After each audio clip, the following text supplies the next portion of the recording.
Hi hello ಎಲ್ರಿಗೂ ನಮಸ್ಕಾರ. ಎಲ್ಲ ಹೇಗಿದ್ದೀರಾ? ಐ ಹೋಪ್ ಎಲ್ಲರೂ ಚೆನ್ನಾಗಿದ್ದೀರಾ ಅಂತ. Welcome back to my YouTube channel. ಇವತ್ತು ಒಂದು ಹೊಸ ವ್ಲಾಗ್ನ ಮಾಡ್ತಾ ಇದ್ದೀನಿ. ಏನಂದ್ರೆ ತುಂಬಾ ದಿನ ಆಯ್ತು ನಾನು ವ್ಲಾಗ್ಸ್ನ ಮಾಡಿ. ನೋಡಿ, ಸೋಹನ್ ಇಲ್ಲೇ ಇದ್ದಾನೆ, ತನಿಷಾ ಬಂದು ಊರಲ್ಲಿ ಇದ್ದಾಳೆ. ಇವತ್ತು ಗುರುವಾರ, ಹಾಗಾಗಿ ರಾಯರ್ಗೆ ಪೂಜೆ ಎಲ್ಲ ಮಾಡಿ ಮುಗಿಸಿ ಇವಾಗ ದೇವಸ್ಥಾನಕ್ಕೆ ಹೋಗೋಣ ಅಂತ ಹೊರಟಿದೀವಿ. ಹಾಗೆ ಸೋಹನ್ಗೆ ಇವತ್ತು ಅವನ್ಗೆ ಸೈಕಲ್ ಬೇಕಂತೆ, ಹೊಸದು. ತುಂಬಾ ದಿನದಿಂದ ಅವ್ರ ಅಪ್ಪಂಗೆ ಅಪ್ಲಿಕೇಶನ್ ಹಾಕಿದ್ದ, ಬಟ್ ಏನಂದ್ರೆ ತಗೊಳೋದಕ್ಕೆ ಆಗಿರ್ಲಿಲ್ಲ. ಹಳೇದಿತ್ತಲ್ಲ, ಅದನ್ನೇ ಓಡಿಸ್ತಾ ಇದ್ದ. ಇವಾಗ ಅದು ಅವನ್ಗೆ ತುಂಬಾ ಚಿಕ್ಕದಂತ ಅನ್ನಿಸ್ತಾ ಇದೆ. ಹಾಗಾಗಿ ಹೊಸ ಸೈಕಲ್ನ ತಗೊಳ್ಬೇಕು ಅಂತ ಹೇಳ್ಬಿಟ್ಟು ನೋಡೋಣ ಅಂತ ಹೊರಟಿದೀವಿ. ವೆದರ್ ತಗೋತೀವೋ ಇಲ್ವೋ ಗೊತ್ತಿಲ್ಲ ನಮ್ಗೆ, ಬಟ್ ನೋಡೋಣ ಅಂತ ಹೊರಟಿದೀವಿ. ಅವ್ನಿಗೆ ಚೆನ್ನಾಗಿರೋದು, ಸೂಟ್ ಆಗೋ ಅಂತ ಸಿಕ್ಕಿದ್ರೆ, ಅವ್ನಿಗೆ ಇಷ್ಟ ಆದ್ರೆ ಆ ಸೈಕಲ್ನ ಇವತ್ತು ಏನ್ ಮಾಡ್ತೀವಿ, ತಗೊಂಡ್ಬರ್ತೀವಿ. ಸೊ ಹೊಸದಾಗಿ ನಮ್ಮ ಚಾನೆಲ್ ನ ಯಾರಾದ್ರೂ ನೋಡ್ತಾ ಇದ್ರೆ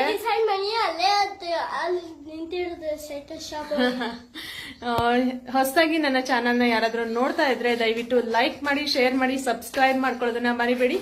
ನನ್ನ ಚಾನೆಲ್ ನ ಸಬ್ಸ್ಕ್ರೈಬ್ ಮಾಡ್ಕೊಂಡು ಹೀಗೆ ಸಪೋರ್ಟ್ ಮಾಡಿ. ಬನ್ನಿ ಗೈಸ್, ನಾನು ದೇವಸ್ಥಾನಕ್ಕೆ ಹೋದ್ಮೇಲೆ ವ್ಲಾಗ್ ನ ಕಂಟಿನ್ಯೂ ಮಾಡ್ತೀನಿ, ಓಕೆನಾ? ಇವತ್ತು ಗುರುವಾರ ಆಗಿದ್ರಿಂದ ರಾಯರ್ ಮಠಕ್ಕೆ ಕೂಡ ಹೋಗಿದ್ವಿ. ಇದು ಕಾಮಧೇನು ಕ್ಷೇತ್ರ ಅಂತ ಹೇಳಿ ನಾವಿರೋ ಕಡೆಯಿಂದ ಒಂದು 15 ಕಿಲೋಮೀಟರ್ ದೂರ ಆಗತ್ತೆ. ಕಾಮಧೇನು ಕ್ಷೇತ್ರದಲ್ಲಿ ಏನೇನೆಲ್ಲ ಡೆವಲಪ್ಮೆಂಟ್ಸ್ ಮಾಡಬೇಕು ಅಂತ ಇದ್ದಾರೆ, ಹಾಗೇನೆ ಯಾವ ರೀತಿ ಭವನಗಳನ್ನ ನಿರ್ಮಿಸಬೇಕು ಅಂತ ಇದ್ದಾರೆ, ಅದರ ಡೀಟೇಲ್ಸ್ ಎಲ್ಲಾನು ಹಾಕಿ ಅಲ್ಲಿ ಸ್ಕ್ಯಾನರ್ ಕೂಡ ಇಟ್ಟಿದ್ರು. ಯಾರಾದ್ರೂ ಭಕ್ತಾದಿಗಳು ಅದಕ್ಕೆ ಕಾಣಿಕೆಯನ್ನ ಕೊಡೋದಾದ್ರೆ ನಾವು ಕ್ಯಾಶ್ ಮುಖಾಂತರ ಆದ್ರೂ ಕೊಡ್ಬೋದು, ಅಥವಾ ಸ್ಕ್ಯಾನರ್ ಮುಖಾಂತರ ಆದ್ರೂ ನಾವು ಪೇ ಮಾಡಬಹುದು. ನಾವೇನೇ ಒಳ್ಳೆ ಕಾರ್ಯ ಮಾಡಿದ್ರು ಅದು ರಾಯರ್ ಸೇವೆ ಅಂತಾನೆ ಅನ್ನಿಸ್ಕೊಳ್ಳುತ್ತೆ. ಹಾಗೇನೆ ಇವತ್ತು ಗುರುವಾರ ಆಗಿದ್ರಿಂದ ತುಂಬಾ ಜನಗಳು ಕೂಡ ಬಂದಿದ್ರು. ಹಾಗೆ ಗುರುವಾರದ ದಿನ ನಾವು ರಾಯರ ದರ್ಶನ ಮಾಡಿದ್ರೆ ಮನಸ್ಸಿಗೆ ಏನೋ ಒಂಥರ ನೆಮ್ಮದಿ, ಹಾಗೇನೆ ಸಂತೋಷ ಕೂಡ ಆಗತ್ತೆ. ಅಲ್ಲಿ ನಾವು ದೇವಸ್ಥಾನದಿಂದ ಬಂದ ಮೇಲೆ ಸೋಹನ್ ಅಡ್ಮಿಷನ್ ಕೂಡ ಪೆಂಡಿಂಗ್ ಇತ್ತು, ಸ್ಕೂಲ್ಗೆ ಅಡ್ಮಿಷನ್ ಮಾಡಿರ್ಲಿಲ್ಲ. ಹಾಗಾಗಿ ಈ ಸಲ ಫಸ್ಟ್ ಸ್ಟ್ಯಾಂಡರ್ಡ್ ಆಗಿರೋದ್ರಿಂದ 10th ಸ್ಟ್ಯಾಂಡರ್ಡ್ ವರೆಗೂ ಒಂದೇ ಸ್ಕೂಲಲ್ಲಿ ಓದಿಸ್ಬೇಕು ಅನ್ನೋ ಉದ್ದೇಶ ಇದ್ದಿದ್ರಿಂದ ಇಷ್ಟು ದಿನ ಯೋಚನೆ ಮಾಡಿ ಕೊನೆಗೆ ಫೈನಲಿ ಒಂದು ಸ್ಕೂಲ್ನ ನಾವು ಆಯ್ಕೆ ಮಾಡಿಕೊಂಡು ಅಲ್ಲಿಗೆ ನಾವು ಅಡ್ಮಿಷನ್ ಮಾಡ್ತಾ ಇದ್ದೀವಿ. ಸೋಹನ್ಗೆ ರಿಟರ್ನ್ ಟೆಸ್ಟ್ ಕೂಡ ಕೊಟ್ಟಿದ್ರು. ಹಾಗೆ ಅವ್ನ ಟೆಸ್ಟ್ ಬರೆಯೋ ಅಷ್ಟರಲ್ಲಿ ನಾವು ಪೇರೆಂಟ್ಸ್ ಯಾರು ಕೂಡ ಅಲ್ಲಿ ಇರೋ ಹಾಗಿಲ್ಲ. ಹಾಗಾಗಿ ನಾವು ಅಲ್ಲಿ ಕೂತ್ಕೊಂಡು ವೆಯ್ಟ್ ಮಾಡ್ತಾ ಇದ್ವಿ.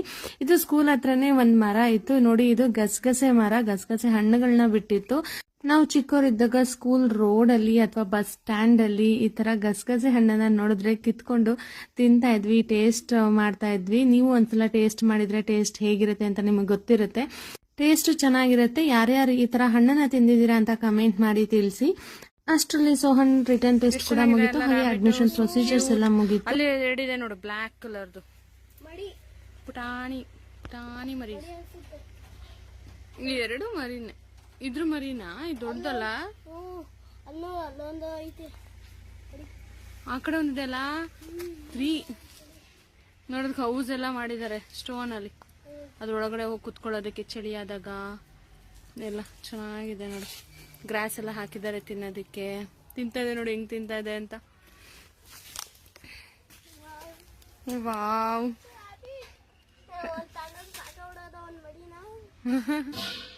ಸಾಕೊಳ್ಳೋದಕ್ಕೆ ಅವ್ರ ಹಂಗೆಲ್ಲ ಸಾಕೋಬಾರ್ದು ಮನೆಯಲ್ಲಿ.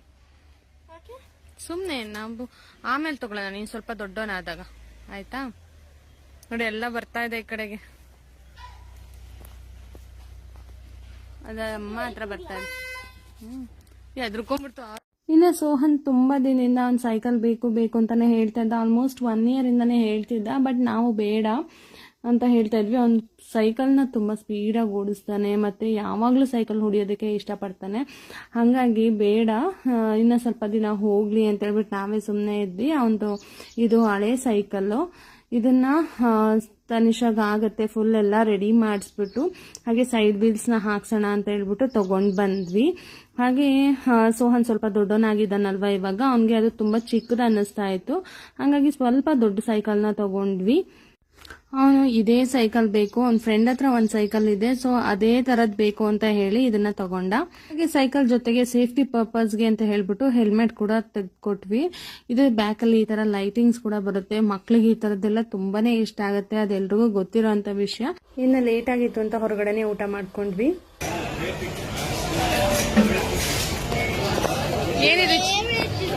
ಏನ್ ಫೇವ್ರೇಟ್? ಆಲೂಗಡ್ಡೆ ಪಲ್ಯ, ದೋಸೆನಾ? ಸೂಪರ್ ಅಲ್ಲ? ನೀವು ಟಿಫನ್ ಅಲ್ಲೆಲ್ಲ ದೋಸೆನೇ ಇಷ್ಟನಾ? ನಿನಗೆ ದೋಸೆ, ನಿಮ್ಮ ಅಪ್ಪಂಗೆ ಇಡ್ಲಿ, ನನಗೆ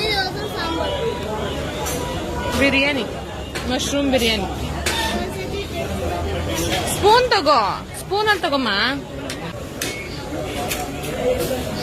ಹೌಸ್ ಇಟ್, ಹೇಗಿದೆ? ಇನ್ನು ಸೋಹನ್ನ ಯಾವ ಸ್ಕೂಲಿಗೆ ಸೇರಿಸಿದ್ವಿ, ಯಾಕೆ ಆ ಸ್ಕೂಲಿಗೆ ಸೇರಿಸಿದ್ವಿ, ಹಾಗೇನೆ ಫೀಸ್ ಎಷ್ಟಾಯಿತು ಅನ್ನೋದನ್ನೆಲ್ಲ ನಾನು ನಿಮಗೆ ನೆಕ್ಸ್ಟ್ ವ್ಲಾಗಲ್ಲಿ ತಿಳಿಸ್ಕೊಡ್ತೀನಿ. ಫುಲ್ ಕಂಪ್ಲೀಟ್ ಡೀಟೇಲ್ಸ್ನ ಹೇಳ್ತೀನಿ. ಇನ್ನು ಊಟ ಎಲ್ಲ ಮುಗಿಸ್ಕೊಂಡು ಮನೆ ಕಡೆ ಇವಾಗ ಹೊರಟಿದ್ವಿ. ಫ್ರೆಂಡ್ಸ್, ಇನ್ನು ನಾನು ನೆಕ್ಸ್ಟ್ ಡೇಯಿಂದ ವ್ಲಾಗ್ನ ಕಂಟಿನ್ಯೂ ಮಾಡ್ತಾ ಇದ್ದೀನಿ. ಇನ್ನು ಸೋಹನ್ ಸೈಕಲ್ಗೆ ಪೂಜೆ ಕೂಡ ಮಾಡಿಲ್ಲ. ಇವತ್ತು ಮಾಡಬೇಕು, ಯಾಕಂದರೆ ನಿನ್ನೆ ತರೋದೇ ಲೇಟ್ ಆಗೋಯ್ತು. ಹಾಗಾಗಿ ಇವತ್ತು ಮಾಡೋಣ ಅಂತ ರಂಗೋಲಿ ಹಾಕ್ತಾ ಇದ್ದೀನಿ. ಇದಾದ್ಮೇಲೆ ಎಲ್ಲ ಫ್ರೆಶ್ ಅಪ್ ಆಗಿ ತಿಂಡಿ ಮಾಡಿಬಿಟ್ಟು ಫ್ರೆಶ್ ಅಪ್ ಆಗಿ ನಂತರ ನಾವು ಸೈಕಲ್ ಪೂಜೆನ ಮಾಡ್ತೀವಿ. ಏನು ಸೋಹನ್? ಹೌದಲ್ಲ? ಈಸ್ ವೆಯ್ಟಿಂಗ್, ತುಂಬಾ ವೆಯ್ಟ್ ಮಾಡ್ತಾ ಇದ್ದಾರೆ ನಾವು. ಆ್ಯಕ್ಚುಲಿ ಹೇಳ್ಬೇಕಂದ್ರೆ ನಿನ್ನೆನೆ ಮಾಡೋಣ ಅಂತ ಹೇಳ್ದ, ಬೇಡ ಲೇಟ್ ಆಗಿದೆ, ಆಲ್ಮೋಸ್ಟ್ 10 ಆಗ್ತಾ ಇತ್ತು. ಅವರೆಲ್ಲ ಫಿಟ್ ಮಾಡ್ಕೊಡೋದೆಲ್ಲ ಲೇಟ್ ಆಗೋಯ್ತು. ಹಾಗಾಗಿ ಇವತ್ತು ಪೂಜೆ ಮಾಡ್ತೀವಿ. ಇನ್ನು ಹೊಸದಾಗಿ ಯಾವುದೇ ಐಟಮ್ಸ್ ಮನೆಗೆ ತೊಗೊಂಡು ಬಂದರು, ಈಗ ವೆಹಿಕಲ್ಸ್ ಆಗಿರ್ಬೋದು, ಸೈಕಲ್ ಆಗಿರ್ಬೋದು, ಅಥವಾ ಒಡವೆ ಆಗಿರ್ಬೋದು, ಏನೇ ಆಗಿರ್ಬೋದು, ಫಸ್ಟು ನಾವು ಪೂಜೆ ಮಾಡ್ತೀವಿ. ಸೊ ಹಾಗಾಗಿ ಇವತ್ತು ಸೈಕಲ್ಗೆ ಕೂಡ ಪೂಜೆ ಮಾಡ್ತಾ ಇದ್ದಾನೆ ಸೋಹನ್ನ. ಯಾಕೆಂದರೆ ಅವ್ನ ಸೈಕಲ್ ಅವನೇ ಪೂಜೆ ಮಾಡಬೇಕಲ್ವಾ. ಹಾಗಾಗಿ ಅವನೇ ಎಲ್ಲ ಫುಲ್ ಪ್ರಿಪೇರ್ ಮಾಡಿಕೊಂಡು ಅರಿಶಿನ ಕುಂಕುಮ ಇಟ್ಟು, ಹೂವು ಹಾಕಿ, ಹಣ್ಣುಗಳನ್ನ ಇಟ್ಟು ಅವನೇ ಪೂಜೆ ಮಾಡ್ತಾ ಇದ್ದಾನೆ. ಅವನಿಗೆ ಪೂಜೆ ಮಾಡೋದೆಲ್ಲ ತುಂಬಾ ಇಷ್ಟ. ನಾನು ವಾರ ಮಾಡಬೇಕಾದ್ರೂ, ಮನೆಯಲ್ಲಿ ದೇವ್ರ ಪೂಜೆ ಮಾಡಬೇಕಾದ್ರೂ ಅವನು ನಾನು ದೀಪ ಅಂಟಿಸ್ತೀನಿ, ನಾನು ಪೂಜೆ ಮಾಡ್ತೀನಿ ಅಂತ ಎಲ್ಲ ಹೇಳೋದು ಜಾಸ್ತಿ.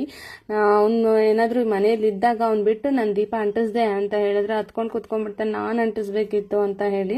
ಹಾಗಾಗಿ ನಾನು ನೀನೇ ಪೂಜೆ ಮಾಡು ಅಂತ ಹೇಳಿದೆ. ಪೂಜೆ ಎಲ್ಲ ಮಾಡಿಬಿಟ್ಟು ಒಂದು ರೌಂಡ್ ಸೈಕಲ್ ಕೂಡ ಹೊಡೆದ. ಆಮೇಲೆ ಫ್ರೆಂಡ್ಸ್ಗೆಲ್ಲ ಚಾಕ್ಲೇಟ್ ಕೊಟ್ಬಿಟ್ಟು, ಮಕ್ಕಳಿಗೆ ಅವ್ರು ಇಷ್ಟಪಟ್ಟಿದ್ದನ್ನ ಕೊಡಿಸಿದಾಗ ಅವ್ರಿಗಾಗೋ ಖುಷಿ ಇದೆಯಲ್ಲ, ಅದಂತೂ ಹೇಳೋದಕ್ಕೆ ಆಗಲ್ಲ, ಎಂಡ್ಲೆಸ್ ಅಂತಾನೆ ಹೇಳ್ಬೋದು. ಯಾಕೆ ಅಂತ ಹೇಳಿದ್ರೆ ಅವ್ರು ಇಷ್ಟಪಟ್ಟಿದ್ದನ್ನ ಬಿಟ್ಟು ನಾವು ಬೇರೆ ಏನೇ ಕೊಡಿಸಿದ್ರು, ಬೇರೆ ಎಷ್ಟೇ ಕಾಸ್ಟ್ಲಿ ಕೊಡಿಸಿದ್ರು ಅವ್ರಿಗೆ ಅಷ್ಟು ಖುಷಿನ ಕೊಡಲ್ಲ. ಅದು ಅವ್ರು ಏನು ಇಷ್ಟಪಡ್ತಾರೆ, ಅವ್ರು ಚಿಕ್ಕ ಪುಟ್ಟ ವಸ್ತುಗಳಾಗಿರ್ಬೋದು ಅಥವಾ ಏನೇ ಆಗಿರ್ಬೋದು, ಅದು ಚಿಕ್ಕದಾಗಿದ್ರು ಅವ್ರು ಇಷ್ಟಪಟ್ಟಿದ್ದನ್ನ ಕೊಡಿಸಿದ್ರೆ ಅವ್ರಿಗಾಗೋ ಖುಷಿ ದುಪ್ಪಟ್ಟಾಗಿರತ್ತೆ.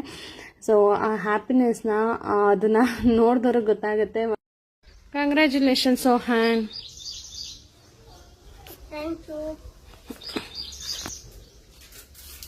ಅನುಭವಿಸೋರಿಗೆ ಗೊತ್ತಾಗಿರುತ್ತೆ.